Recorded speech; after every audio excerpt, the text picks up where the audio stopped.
Bienvenidos, Fright fans. Welcome to Crossing the Streams on the Horror Show. I'm Jaime and Fuego. I'm Mahallo. I'm Crispin. And I'm Matthew Higgins. And this is our Halloween special of Crossing the Streams. Creeptastic craziness. Spooky time. Damn Rizzle. And what we're going to be discussing today is actually maybe a little bit of a morbid subject, but hey, it's basically very talented musicians that I think need their just due from all of us. We are picking our 3 favorite dead frontmen. That speaks volumes of what's going to happen to me. R.I.P. babies.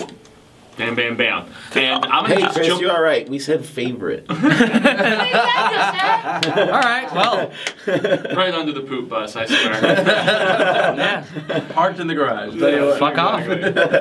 But so I guess I will jump in with mine, and honestly, it's one of the most talented vocalists of all time. We lost him very recently, which is a real bummer, and that's Mr. Chris Cornell. A man who Mahallo described as being born to sing, man, whether it was just, I mean, Soundgarden stuff, obviously, and that's where we get the closest to heavy and spooky with stuff like Black Hole Sun and Rusty Cage, but I mean, the Audio Slave stuff, the solo stuff, Temple of the goddamn dog, dude, I love that. Dude, which so much. side note, I fucking hate Eddie Vedder. Sorry if he ever sees this, but I hate Eddie Vedder. I love Eddie Vedder. But that combo was phenomenal. Going hungry. Yeah. I'm going hungry. You can't really find too many more voices as unique as that man's voice. No. I mean, legit, what else was he supposed to do with his life? Work at fucking Walmart? Yeah. No, that guy with an amazing voice. Welcome to Walmart. Yeah, Chris Cornell. Have a good day.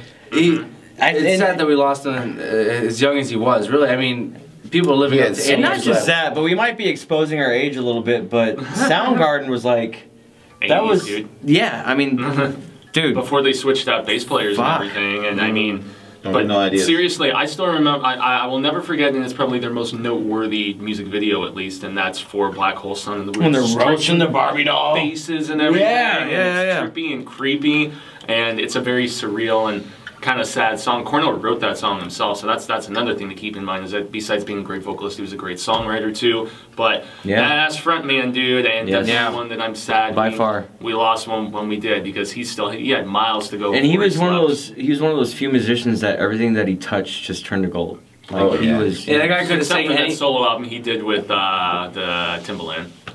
That shall not be spoken of. That's scary for a different reason. That guy could cover anything, and it would be better than the original. It's all insane. the time. Huge Johnny Cash fan, but his rendition of Rusty Cage, and then he even did a really cool version of Billie Jean by Michael Jackson, which was it was on one of his solo albums. Yeah, it's really good. Phenomenal. Yeah, it changed the entire thing. Chris Cornell, man, that's it's scary to lose somebody like that at the age that we did, and also in the fashion in which some, obviously never easy. Depressions.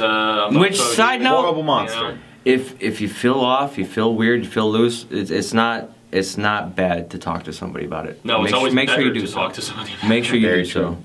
It's actually going to be a common theme you're going to see amongst most of the frontmen. You're looking at that a lot of them do end up causing their own deaths and whether deliberately or through like which too lets much you know. indulgence or whatever. I mean, I have a really high cholesterol right now. Chiron might need a new frontman in about 10 years, so just... It just goes to tell you that it's lonely. People keep the bacon away. Yeah, keep the bacon... No, it's lonely at the top, but we wouldn't know what that feels like. Yeah. No idea. We're working towards it, though. We like the climb.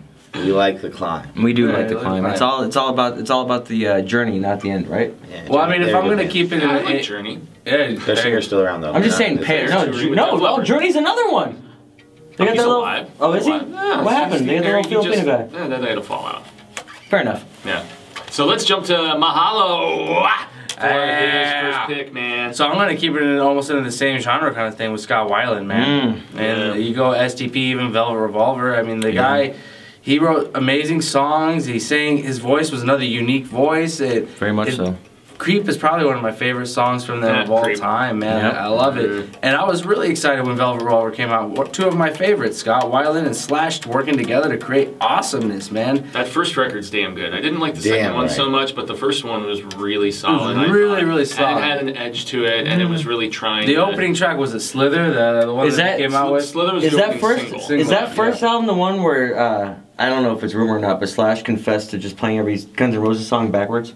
That I don't know. It might just be a crazy GNR fans. It might just be a rumor. Things. No, that's a. Is it legit? No. That's Okay, not all right. We'll pass him You by. play Sweet Child of Mine backwards, it is definitely not Slither. You're good. You just play the Sweet devil. Child of Mine backwards, and I'll give you a Sweet high child. five. Oh shit. Maybe a 10. He would never give you that high five because you gotta play guitar first for that to happen. Damn. It's okay. I'm here for you. Those first few I told you I records, wouldn't give it to man. you. Damn it! I mean, they did softer, like weird, almost like scary, contemplative, like Creep, but then they also did heavy as hell stuff. Yeah. You know, Oh, like yeah. the Core record, the Purple record. I mean, Core with Dead and Bloated is awesome. Dude. It's really sad to go back and like think about that song now and stuff like that. And even number 4 had some heavy as hell stuff on it, like I Love Down, No Way Out is awesome, and that had the Sour Girl video. Sour Girl, But dude, kind the of way resurged that their he career, and that's is a creepy, weird, creepy, but weird. surreal. It honestly feels like heroin. Which, But you the know, way is that he his thing. floated those fucking metaphors, man, like flies in the Vaseline, it was just poetry. It was Yeah. it was phenomenal. Yeah. Like he was definitely, I mean, alongside Scary Chris edge to the Cornell, guy, he was you know? he was a voice And of that's the 90s, the thing that for sure. makes it all the more sad, man, because he was on the way to making more amazing music. for sure. Yeah, he was working on a solo album at the time, touring. Well, he died on tour. They found him in the tour bus, you know, overdose. Yeah, that happens man. a lot. Scary, cautionary tale. That reminds me, I've Obviously. got an honorable mention when we're done with all this. No honorable mention.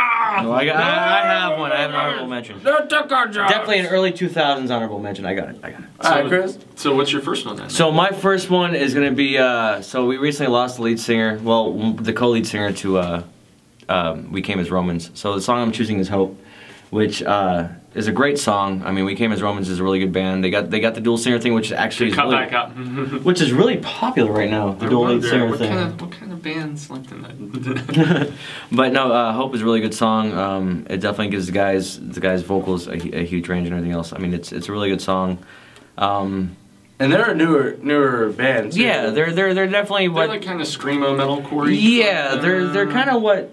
I mean, you kind of rub through like Crown the Empire and bands like that. They're I mean, in a sense, new it's younger. They're not an older band like you know But- STP. Yeah. And They're not that's like a classic band. which goes No. to show you that Death takes us all. Yeah. Death comes for us all. And when it comes for you, you play games of chess. You know, and the lyrics of the song "Hope." I mean, if you have a chance to look it up, "We Came as Romans." "Hope" is. I mean, it's a very uplifting song. It's you know.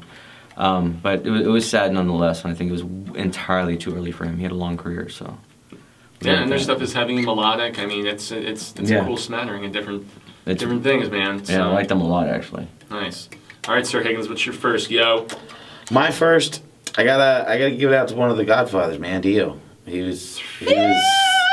That elf with the voice the size of a mountain. We would not be sitting here in this room if it wasn't for that man. There's quite a few other Godfathers to it, but we would not be sitting here doing what we do if it wasn't for the epitome of metal. in the dark.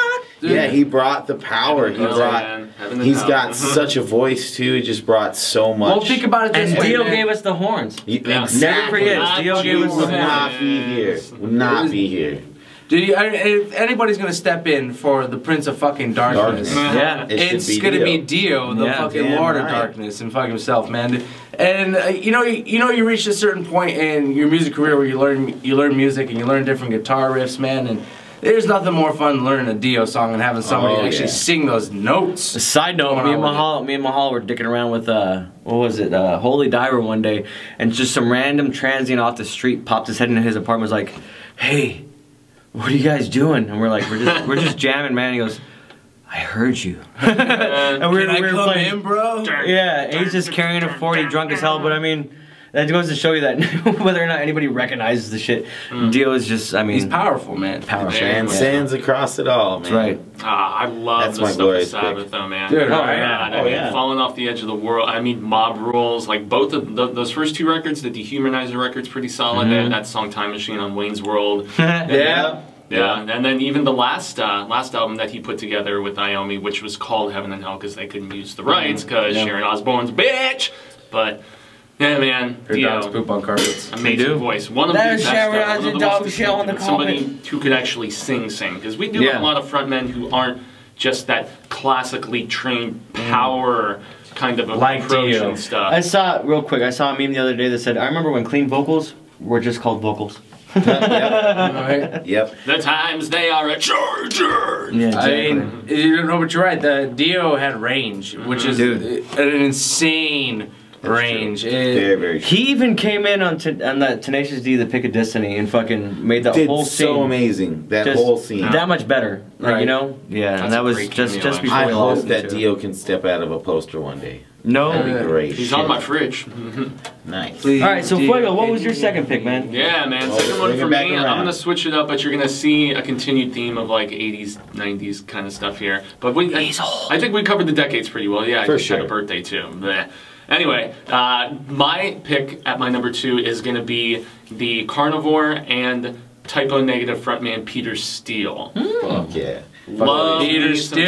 Typo. I love when he was doing faster stuff early on with his punk band that I mentioned. And I mean, if there's a band that doesn't just epitomize like the spooky, I mean, he's singing like called Dracula. Always gotta respect the bass. Respect. Yes, everyone knows Black Number One. His little just kind of poking fun at goth girls. She can't go out because her roots are shown and stuff like that. It's also a band that I feel like people didn't always acknowledge as often in that whole goth industrial movement that was going on in the 90s. I mean, they had their niche audience and stuff like that, but they didn't get as big as like a Nine Inch Nails or Dude, you know I remember Ministry maybe or anything like that. Which But was- they had their own vibe. I remember They were being more, like 16 spooky romantic. You know? Yeah, I remember being 16 thinking I was like the most metal person alive because I had a Typo Negative and a Fear Factory album. Like, oh, these are mine. You know what I mean? Like, they were that See, kind of band. I felt like someone special whenever I'd be like, hey man, do you know what Typo Negative is? And they'd be like, no. You're like, Yeah. well, I do. This is my shit. Yeah, exactly. I do. Can I listen? You're not worthy. And they had a spooky vibe going throughout, but it was like All the that. time. It was the vampire that was trying to like glamour the Yeah. pants off of the girl more. It was so it was than like anything Always else. Sunny in Philadelphia.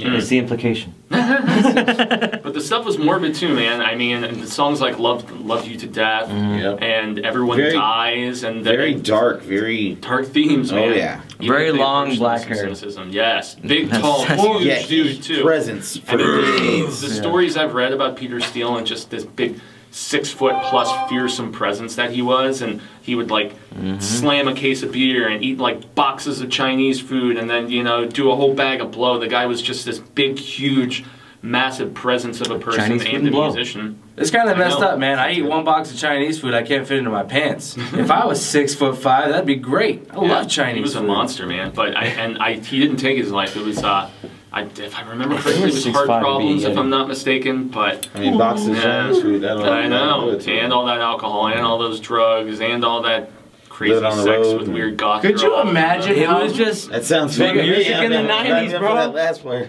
All right, so Mahallo, what's your second pick, man? Yeah, sex with future. goth girls? My second pick goes out to the odorous Orangus of Gwar. Man, Gwar is pretty much one of the most awesome bands ever. One of the Really? best live shows ever. Yeah. And one of the most Spooged nonsensical on by bands. the Gwar guy. Oh, dude. Outside of Shit was ska, going all over. It's Good horrible. They memories. kept the trumpet Good alive. memories. Oh my! And you know, when you go to a show, you learn to appreciate the characters of Gwar. You see Gwar once, you see twice, 3 times. It's a Same with different their show each music time. videos, I too. love Go-Go. Saddam Go-Go is probably one of my favorite songs from Gwar. Meat Oh, yeah. Sandwich, War Party. They just put out gold trash, and it's amazing. And I like their later stuff, even with like Zombies March. Yeah, man. I mean, they've made some damn good videos. They Always went good less. videos. Excuse me. They went less from being just super cheese, I think, like they were early on, to actually more of a serious They horror were element at times Yeah. as their career went on. Mm. And I got to interview one of the members of Gwar, one of the guitar players, when I was covering Housecore Horror Film Festival backstage, and so that was dope. Were they in But- costume?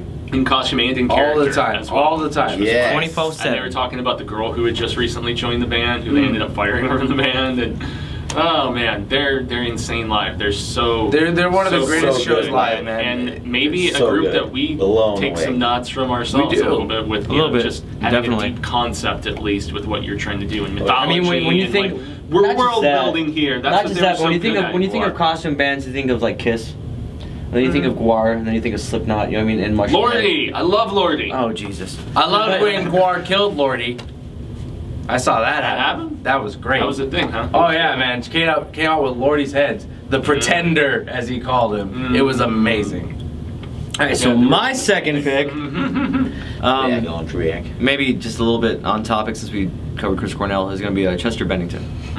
And the song, the song I'm thinking of is System. Yeah, I mean, say what you want. If you were a kid from '97 to now, then you know. I mean, you know Crawl. You know In the End. I mean, all of you wanted to feel like you had somewhere to belong. Seriously. And when you come back and turn around and listen to that song, it totally changes everything. And the creepy part about it is when they talked about his wife, and his wife talked to him, the week before there's a photo of him laughing and having fun with his children. And I mean, and again, the constant theme is going to be if you feel awkward, you know, get help. I mean, that's it. That's all. Because he wasn't able to break the habit that night, unfortunately.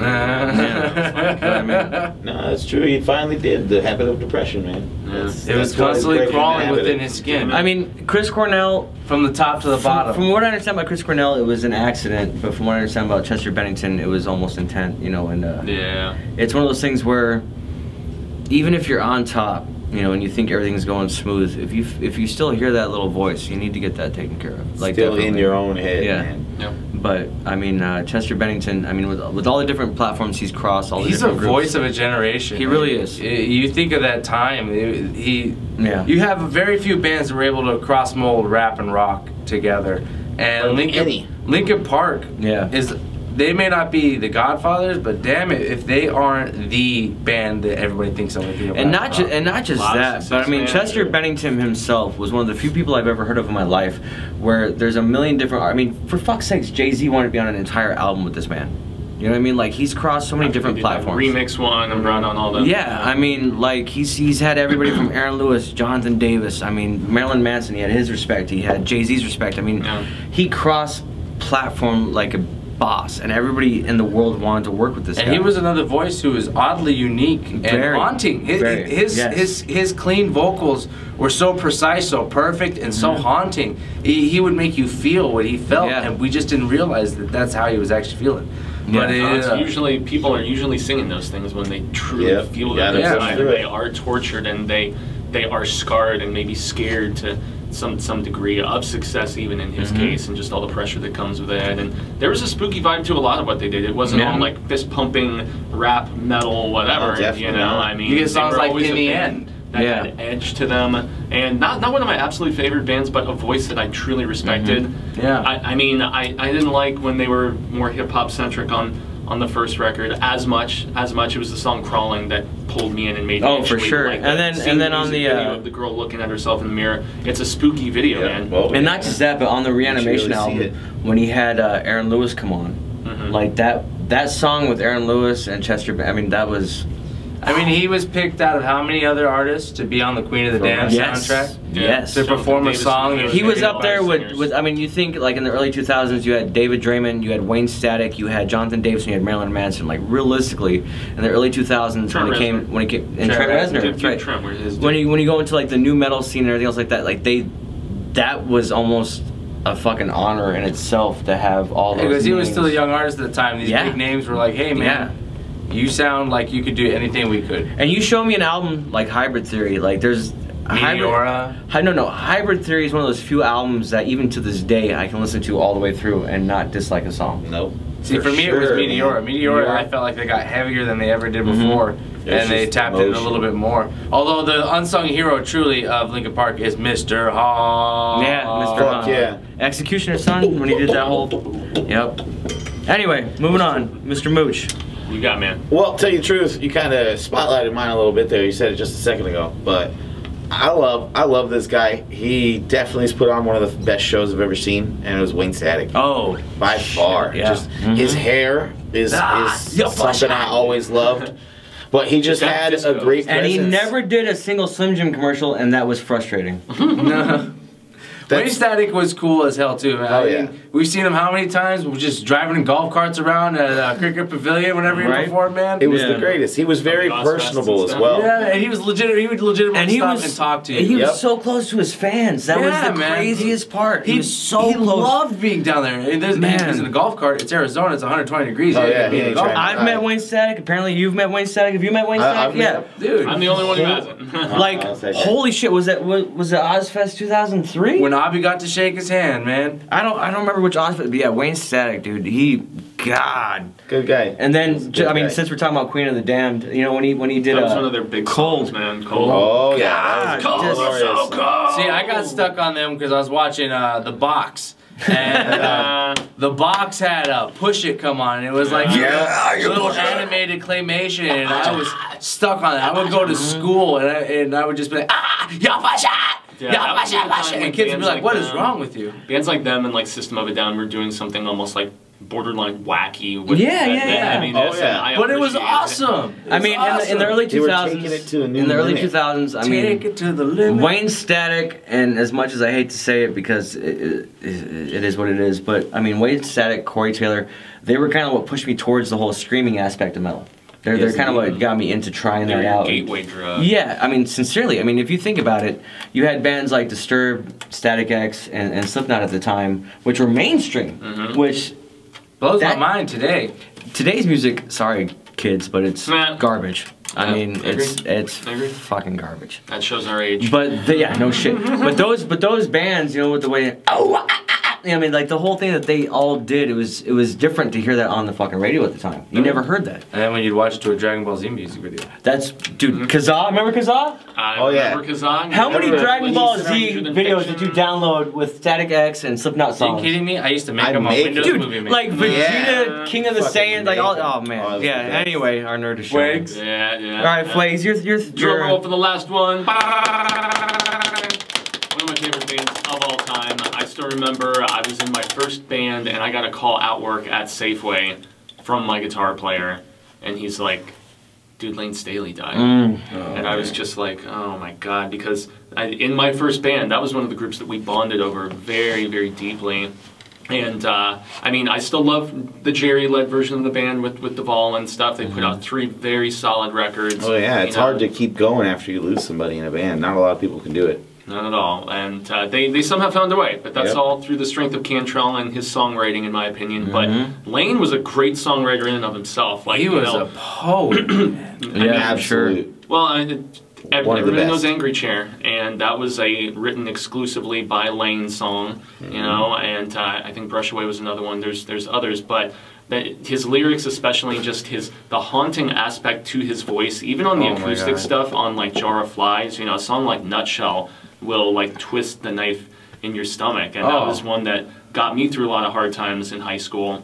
Yes, One of my favorite albums of all time is the Unplugged album from Alice in Chains. And he looks so doped up, dude. There's just so much emotion. But He may be so doped up, but God, yeah, it is such a beautiful He looks so performance. sickly and just kind of sitting there, and he still made it a number of years after that. You know, he didn't pass away until I believe it was 2000. It was either 2002, 2003, something like that. And yeah, same day that Cobain died too. Which is nuts, but you know. Never easy. You talk about that grunge era, and there's a lot from that grunge era. You got Cobain, who's someone we mentioned. Scott Weiland. Sure. You got Soundgarden. Soundgarden. Yeah. I'm sensing the theme. If you're into grunge, get out. Alice in Chains may have been pegged in the grunge genre, but I always felt they were a metal band, dude. I seriously. They're the most metal out they're of the the most grunge metal bands. of all of the big 4 of the grunge bands. You know, side note, I think Them Bones. I mean, a song like Sludge Factory. Oh, dude, Sludge Factory takes cake. I mean, you remember Candlebox? Is heavy as hell. I remember Candlebox. Yeah, Candlebox like missed their timeline to get into that, but I think Candlebox would have flowed really well with People the still grunge. like them. They were at the tail like end of Candlebox. it. They were more sliding into the alternative stuff that I think was more popular in the mid to late 90s and stuff like that. You know, music maybe a little more fit for friends, but you know. I remember being a kid and driving around in trucks with parents and all the time, and it was always, I felt like as a kid the songs that were always in my memories were always Alice in Chains songs that were on the radio. Yeah. It was always either Them Bones, melodies, man. Nutshells, Down in a Hole. Down in a Hole, man. It was always an Alice Down in in a Hole is Chains a song. scary, sad it was song, too, always man. on. Shit. I want to talk about depression and This just day in the your scary head, man. aspect of that. The Dirt album is. It's a journey. Songs like Rain When I Die. I mean, come on, man. Yeah. They're one of my absolute all-time favorite bands. They're in my top 3 or 5. You know, they fluctuate depending on, you know, what I'm listening to a lot. But Lane Staley, one of the greatest voices ever. His stuff with Mad Season, that super project with you know, with the other guys from Seattle was awesome. So rest peacefully, Lane. Love you, and I still listen to you to this day. So I threw the ball to this gentleman over here, this big old Cardinals fan. We're going to another person who's actually more recent too, from Huntress. I would man. have picked Jill if you hadn't. Jill Janis beat me to it. I saw her once. I've been a Huntress fan for a long time, and I'm glad I got to see her perform. I got to see her with Killswitch Engage. And you appreciate someone's voice when you hear them on a CD, and you're like, oh God, they're so great, but you don't realize how powerful they are when they're live. Yeah. And she's commands a Wiccan presence, man. Like, she was a witch up there fronting this metal band, and she was like casting spells on everybody in the room witnessing what she was doing. Dude, she was phenomenal on stage. If I was under that spell, I did not care. Please cast it as much more as you could. Do it again, man. Oh, and I met her in person, and she oozed energy, man. Like, I don't know if it was necessarily always good energy. It was just kind of that, like, kind of creepy, she was a presence. She was dark, sexy, all in one beautiful wrapped up package, and she could belt better than most dudes can today, man. For sure. And she could scream. The power, man. She was versatile. And she was into dressing up and being crazy on stage, man. She had no problem. Gosh. And doing sexy music videos, like just a couple months ago. She definitely paved the way for bands like, I mean, you got Butcher Babies, you got all these female-fronted bands. She was so much better than those. She was. So, and, but it wouldn't be, they wouldn't be without, in this moment. Yeah, in this moment for sure, definitely, yeah. Well, she was also backed by very talented, as talented as she was, her musicians that worked with her were just as talented, man. Those guitar riffs are no joke. No joke at all. No joke. And she was in a super group of chick cover band with, I believe, Anita Strauss, who's with Alice Cooper, and so they would go do metal covers of stuff like Priest and things like that. So, and she's one that passed recently with us. And she took her life too. 43? You're 43 years old? She was early 40s. And she was a smoking babe. At 43, man. Still looking aging like wine. I'll go dig that body up right now and prove it. Moving on. That's a good note. Before we get into necrophilia, my third pick is a horror show. It's a horror show. My third pick is Mitch Lucker from Suicide Silence. I mean, gone entirely too soon. I feel like always too soon. Yeah, they've been kind of a force to be reckoned with for a while in the metal scene, but I think that they're really starting to pick up their steam. I mean, especially after that single broke of "You Only Die Once" or "You Only Live Once." You Only Live Once. Dude, that was one of my favorite music videos of all time. Fucking crazy. It's one that I remember putting in like the playlists. Yeah, I mean all the different personalities coming up and just boom, shooting away. When the old granny pulls out the fucking 10 gauge, that guitar player. It's crazy. That video was, I mean, violent, scary, and effective. It was all the above. Everything it fucking needed to be. You know, and then there was a lot of joking about the soft. Yeah. Suicide, was it just like last year? Suicide Silence, but a softer song than Nickelback. Yeah, there was like which we want to apologize to all of you right now for saying that name in this place. Yeah, Nickelback is. Said it again. So you said it again? Thanks. Do not say Chris. it. Knee. We are the knights who say knee. All right. A nice one. Suicide Silence, but not too nice. Yeah, Gone Too Soon, amazing band, and they're still kind of trying to soldier along and doing their thing, you know, with this new vocalist, dude. I cannot. It's eluding me the name of the other band that they swiped him from, but. Nonetheless, that just the distinctive look of that guy too. Not just that, but the stage presence, just those covered in tats, those big ass arms and the lows and just. Yeah, he did like a pterodactyl enactment every time. Yeah, it was great stage presence. It's like he grabbed everyone by the head and made them bob. Yeah, when you listen to a Suicide Silence song, especially during the breakdowns, you can't help but fucking just. Yeah, so that was my third pick. It was phenomenal. Right on. Well, last but not least, we're rocking it back over to our bass player. Well, you know. They say a lot about this guy. They've actually gone to call it God. It's Lemmy. Yeah. Like we couldn't do this without talking about one of the greatest. Who would win in a fight, Lemmy or God? Trick question. Lemmy is God. Lemmy is God. That's what I'm saying. All hail Lemmy. There we go. That's right. There's few a man with more raw presence and sex appeal. Yeah. Than that man. I don't know about that. That big old. Oh, there was something about that guy. Dude, yeah, Lemmy had hanging him off by the dozen. Yeah. Absolutely. I've seen some of the photos of him with like the shirt opened up. Oh yeah, and the cowboy hat and he was dripping in it. He was the epitome of rock star, man. And not just that, but he had a sense of humor for days. Oh yeah, like he had a very unique laugh as well. I've seen a few videos where it's like when you sound like that when you sing. Yeah, I can't even do it. But yeah, he's he was a personality. Absolutely the best. We shouldn't have gone anywhere. He's given us classics after classics after classics. Right. Sure. And he was the fusion. He was the epitome of the fusion of punk and metal. I think. I think he had. That was when so much was turning the corner at that time in the late '70s. You know, as far as aggressive music was going. Yes, indeed. Lemmy was the epitome of the cohesion. He did that, and that was. And a great songwriter too. I mean, the fact glorious. He worked on songs with Ozzy Osbourne. He co-wrote stuff like Hellraiser. He did stuff. Look me in the eyes. Stuff on No More Tears. Look me in the eyes and tell me that you never heard of Ace of Spades. Yeah, that's right. Suck it. For real. I prefer Overkill, but Ace of Spades is also there. No, but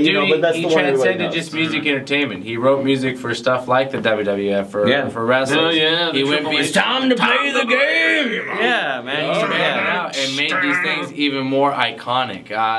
He's a voice that was even put into a video game with Jack Black. Brutal Legend. Oh, that's right. Brutal Legend. All together. Fun game. So good. It's amazing. It's an awesome game. Cool. But the whole point is that's the level of epitome that he reached. I mean, Lemmy is transcending all genres, all ages. Yep. He's immortalized forever. He's an icon. Yeah, he is absolute icon. He might be solely responsible for making Brendan Fraser famous. I'm just saying. No, I agree. Yeah. I mean, that's a good fucking possibility, man. And that and Pauly Shore. But that covers that's our trios, man. We hope you guys really enjoyed it. Rest in peasies. And if you guys have any other that we missed, please make sure you type them down below. Let us know your favorite. So if there is more than 4 Kurt Cobains, I swear to God. My honorable mention. Don't forget. Dave motherfucking Williams, Drowning Pool. Tell me that Sinner wasn't one of the dopest fucking albums you heard in the early 2000s. Fair enough. Not a personal favorite of mine. What? If you have not lost your shit to Bodies to the Floor. Look, we already mentioned Dragon Ball Z earlier, but that Floor's Revenge movie had half of the Sinner album as the fucking as the soundtrack. No kidding. Yeah, and not just that, but Dave Williams, I think he's the half brother of the lead singer of El Nino. Like, dude, Sinner was such a badass album. Let the Bodies hit the floor. That was a band that was breaking out big time when he passed away. and then found on the tour bus. I mean, and they found a new guy and everything else. And Drowning Pool's still kind of going on, but I don't think anything will ever top that first album. I think they're on like their second or third vocals. Yeah, it's not like they've swapped quite a few people around. But that first album, man, like Sinner was my shit at 14. So nice. There you go. Yeah, there you go. But anyway, so that's the honorable mention, Dave Williams. But if you guys have any more, definitely let us know. And go check out Snot. Yeah, Snot's a really good one also. God, yeah, no shit, right? Scanner. Wow. Man, yeah, there's a lot. The list goes on, guys. It's making me very, very nervous. Yeah. If you ever see these three famous, it's because I died. Yeah. Which we're not really upset about. But in any case, we want to thank you all for tuning in and make sure you check out the Horror Show 666. Hey, 23,000 subscribers, baby, can't be wrong. Yes. Keep them counting. So thank you very much. Keep your eyes peeled for some other stuff that Chiron's gotten coming down the pipeline really soon. The poop shoot. Check out our Facebook, Chiron Band AZ, facebook.com/Chiron Band AZ. Damn right. Reverb Nation. We're jumping the charts on Reverb Nation. Be a part of that. Help us get bigger. Going. We even have a Twitter, which, I mean, that's kind of We'll get on that, don't worry. Me and Fuego are both on Instagram. I'm at OmegaTwiz5150, so but I'm not. Cool, thanks, Chris. Go ahead, drop it. Drop I'm just fucking with you. Go. But you can find all of us, and you can. You guys know me. I'm around on this channel enough for y'all to know. But just all social media sectors at Jaime and Fuego. That's right. Everywhere. So make sure to check us all out and find me at talk to us. Club. And you can find Mahallo drunk in a gutter somewhere. So if he's bang face down, at least roll him over. Just pick the shit out of his beard and let him keep going. No, leave it there. I need sustenance. And as always, remember, stay scared. Muchas gracias por nada. Black hole.